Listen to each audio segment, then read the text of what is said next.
नमस्कार दोस्तों, स्वागत है आप सभी का एक बार फिर से। दोस्तों, अगर आप अपनी लाइफ में कुछ नया सीखना चाहते हैं तो मेरे साथ ज़रूर बने रहिएगा और मेरे चैनल को सब्सक्राइब करिएगा, वीडियो को लाइक करिएगा और शेयर ज़रूर करिएगा। दोस्तों, मैं आज आपके साथ फिर एक नई रहस्यमयी वीडियो लेकर आपके साथ उपस्थित हो गया हूँ। दोस्तों, इस वीडियो में मैं आपको बताऊंगा कि ऐसी कौन सी नारी थी जिसने अपने पति का शीश धड़ से अलग कर दिया था। तो आइए दोस्तों, जानते हैं इस वीडियो में कि वह कौन नारी थी और क्यों अपने पति का शीश है वो धड़ से अलग कर दिया था। दोस्तों, एक समय की बात है कि ऋषिगण सूत ऋषिगण कहने लगे कि हे सूत जी, हमारा चित्त संदेह रूपी सागर में पूर्णतः डूबता जा रहा है, क्योंकि आपने महान आश्चर्यजनक तथा संसार को विस्मित कर देने वाली बात कह दी है कि भगवान विष्णु के शरीर से उनका शीश है वो अलग हो गया है और वह सर्वपालक श्री विष्णु शीशहीन हो गए हैं। वेद भी जिन भगवान विष्णु का स्तंभन करते हैं, समस्त देवता जिनका आश्चर्य ग्रहण करते हैं, जो आदिदेव है, जगत के स्वामी हैं और सभी कारणों के कारण हैं, देवयोग्य से उनका भी मस्तक कट गया है। तो हे सूत जी, आप यह सब हमें विस्तार पूर्वक बताइए। तो सूत जी कहने लगे कि हे ऋषिगणों, ध्यान से सुनने की बात है। आप सभी लोग एकाग्रचित होकर के परम तेजस्वी देवादिदेव भगवान विष्णु का चरित्र सुनिए। प्राचीन समय में सृष्टि आरंभ होने की बात है कि श्री हरि विष्णु दैत्यों से युद्ध में संलग्न थे।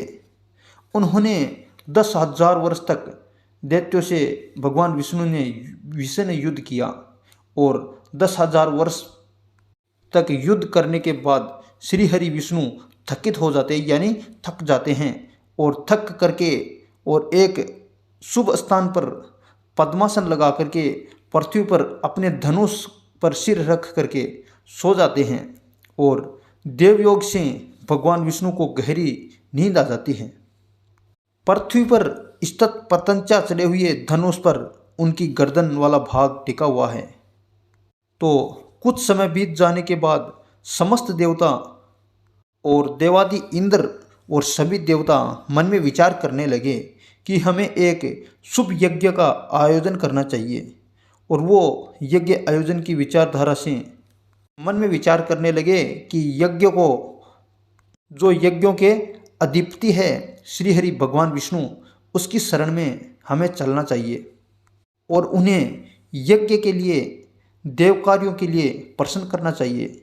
तो यह सोच करके समस्त देवतागण भगवान विष्णु के दर्शनार्थ बैंकुट धाम में चले जाते हैं, परंतु भगवान विष्णु तो पृथ्वी पर योग मुद्रा में सो रहे थे। तो वहाँ पर उन्होंने देखा भगवान विष्णु दिखाई नहीं दिए। तो समस्त देवगणों ने ध्यान से देखा कि श्री हरि विष्णु जी इस समय कहाँ हैं। समस्त देवतागण जान गए कि श्री हरि विष्णु कहाँ पर है, आराम कर रहे हैं। तो सभी देवताओं के वहाँ पहुँचने पर भगवान जगतपति विष्णु को निद्रा भंग देखकर ब्रह्मा, रुद्र आदि प्रमुख देवता अत्यंत चिंतित हो गए। तो इंद्र ने देवताओं से कहा कि हे श्रेष्ठ देवगण, अब क्या किया जाए।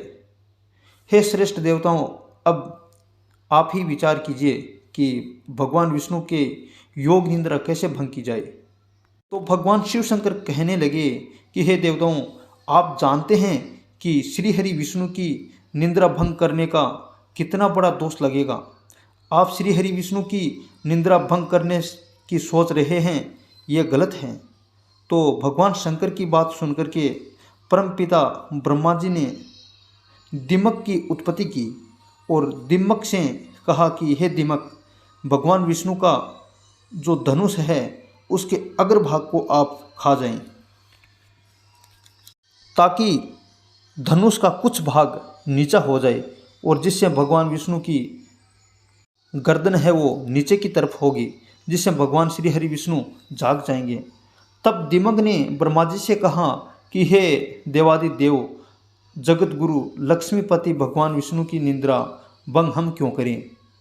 क्योंकि नींद में बाधा डालना, कथा में विघ्न पैदा करना और पति पत्नी के बीच भेदभाव उत्पन्न करना, यह सभी षड्यंत्र ब्रह्महत्या के समान होते हैं। तो दिमक कहने लगी, हे देवताओं, हम भगवान विष्णु की नींद भंग क्यों करें? तो ब्रह्मा जी कहने लगे कि हे दिमक, हम तुम्हें हमारी यज्ञ में से कुछ भाग आपको देंगे। तो स्वार्थ में आकर के ब्रह्मा जी के कहने पर दिमक उस धनुष को खाने लगी। तो ब्रह्मा जी के इस प्रकार से कहने पर दिमक ने धरातल पर स्थित धनुष के अग्रभाग को शीघ्र खा लिया, जिसे धनुष की डोरी मुक्त हो गई और प्रत्यंचा के खुल जाने पर धनुष का ऊपरी कोना मुक्त हो गया। और इस प्रकार एक विविध वहाँ पर भीषण ध्वनि पैदा हुई, जिसे वहाँ सभी देवगण भयभीत हो गए। पृथ्वी में कंपन होने लगा, ब्रह्मांड गूंजने लगा, सभी समुद्र उद्वेगन हो गए, सभी जीव जंतु व्याकुल हो उठे, चारों तरफ तीन लोक में हाहाकार मच गया। तो यह सब होते देख देवता लोग चिंतित होकर सोचने लगे कि इस दुर्दिन में अब क्या होगा। तो देवता गण है वो ऐसा सोचते रहे कि कृत कुंडल सहित देवादिदेव भगवान विष्णु का शीश कटकर धड़ से अलग हो गया है और लवण सागर में जाकर गिर गया है। तो कुछ समय पश्चात उस घोर अंधकार के शांत हो जाने पर ब्रह्मा और शंकर ने भगवान श्री हरि विष्णु के मस्तकहीन शरीर को देखा। तो सभी देवतागण हैं वो विस्मित हो उठे, शोक में व्याकुल हो गए और विलाप करने लगे और सोचने लगे कि हे भगवान, ये क्या हुआ? श्री हरि विष्णु का शीश कहाँ गया? यह किस देवता की माया है? और समस्त देवगण व्याकुल हो गए। ऐसा देख करके ब्रह्मदेव कहने लगे कि हे देवगणों, यह तो देवयोग है। तुम नहीं जानते कि प्राचीन काल में मेरा भी एक बार शीश धड़ से अलग हो गया था। भगवान शिव का लिंग कटकर अलग हो गया था। देवराज इंद्र को शस्त्र भंग हो गए थे। तो यह सब कार्य देवरक्षक से ही होते हैं। तो ब्रह्मा जी का ऐसा वचन सुन करके समस्त देवगण कहने लगे कि हे ब्रह्मदेव, अब क्या किया जाए और श्री हरि विष्णु को कैसे जीवित किया जाए? समस्त देवताओं को चिंता देख करके ब्रह्मा जी बोले, हे देवगणों, हमें माता भगवती की आराधना करनी चाहिए। वो ही इस संसार में ऐसी शक्ति है जो श्री हरि विष्णु को जीवित कर सकती है और विष्णु जी का शीश जोड़ सकती है। तो ब्रह्मा जी की इस बात को सुन करके समस्त देवगण माँ भगवती की आराधना करने और कहने लगे कि हे अम्मा, भगवान श्री हरि विष्णु का शीश कट करके धड़ से अलग हो गया है। हम नहीं जानते कि वह शीश कहाँ गया है। तो मातेश्वरी, आप हम पर प्रसन्न होकर के अपनी सुरवाणी से कह दीजिए और आशीर्वाद दीजिए। तो उस समय माँ भगवती कहने लगी, हे देवताओं, आप लोग किसी प्रकार की चिंता ना करें और स्वस्थ चित्त रहें। अमरगण इन वेदों के भावपूर्ण से मैं परम प्रसन्न हो गई हूँ। इसमें लेस मात्र भी संदेह नहीं है। मनुष्य लोक में जो प्राणी इस प्रस्तुति से जो भी मेरी आराधना करेगा तथा भक्तिपूर्ण इसका पाठ करेगा, उसकी समस्त कामना पूर्ण हो जाएगी। जो मनुष्य त्रिकाल में मेरी स्तुति को सुनेगा, वह कभी दुखों से नहीं घिरेगा। और माँ भगवती कहने लगी कि इस लोक में बिना किसी कोई कार्य कैसे सिद्ध हो सकते हैं। तो माता भगवती कहती है देवताओं को कि एक बार की बात है, एक बार माता लक्ष्मी भगवान श्री हरि विष्णु के पास सागर में बैठी हुई आराम कर रहे थे। तो माता लक्ष्मी का चिंता आकर्षक मुख देख करके भगवान विष्णु हंस पड़े। जब सागर में माता लक्ष्मी का भगवान विष्णु बैठे हुए थे और माता लक्ष्मी चिंता मगन थी, तो भगवान विष्णु जी माता लक्ष्मी जी के चेहरे को देखते हुए चेहरा देख करके खिलखिल कर हंस पड़े। तो माता लक्ष्मी ने सोचा कि भगवान विष्णु ने मुझे देखकर क्यों हंस रहे हैं। माँ लक्ष्मी ने सोचा कि भगवान विष्णु ने किसी अन्य सुंदर स्त्री को सोत बना लिया है, इसलिए मुझ पर हंस रहे हैं। और इसी विचार के परिणाम स्वरूप माँ लक्ष्मी क्रोधित हो गई और उनके शरीर से तामसिक शक्ति व्याप्त हो गई। इस कारण लक्ष्मी बहुत क्रोधित हो उठी और माता लक्ष्मी ने मंद स्वर में कहा कि तुम्हारा सिर धड़ से अलग हो जाए। और माँ भगवती के कहने पर, माँ लक्ष्मी के कहने पर वह शीश भगवान श्री हरि विष्णु का धड़ से अलग हो गया। तो हे देवगणों, ध्यान से सुनने की बात है कि स्त्री स्वभाव के कारण भविष्य तथा संयोग से बिना सोचे समझे लक्ष्मी ने अपने ही सुख को विनष्ट करने की चेष्टा की, विनष्ट करने का श्राप दे दिया भगवान श्री हरि विष्णु को।